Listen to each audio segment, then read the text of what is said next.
Everyone, এবার হলো বাড়ি যাওয়ার পালা। তাই ভোর ভোর ঘুম থেকে উঠে রেডি হয়ে গেছি। তারপর ব্যাগ ট্যাগ গুছাতে না গুছাতে দেখি টোটো চলে এসেছে। সবাইকে টাটা করে চলে যাচ্ছি সায়রের পার। বাস স্ট্যান্ডে পৌঁছে যাওয়ার পর সবাই মিলে চায়ের দোকান থেকে চা আর বিস্কুট নিয়ে নিয়েছিলাম।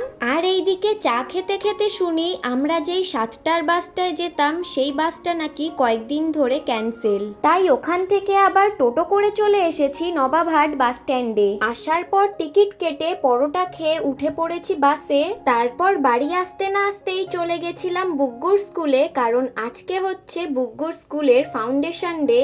আর এটা হচ্ছে বুগ্গুর প্রথমবার স্টেজ পারফরমেন্স। বুগ্গু তো বেশ মজার সাথেই ওর বন্ধুদের সাথে নেচেছে। আমরা তো ভেবেছিলাম স্টেজে উঠেও ভয় না পেয়ে যায়, আদেও নাচবে কিনা। কিন্তু ওকে দেখো, স্টেজ থেকে নামার পরেও ওর ভাইকে দেখে ভাইয়ের সাথে নেচেছে।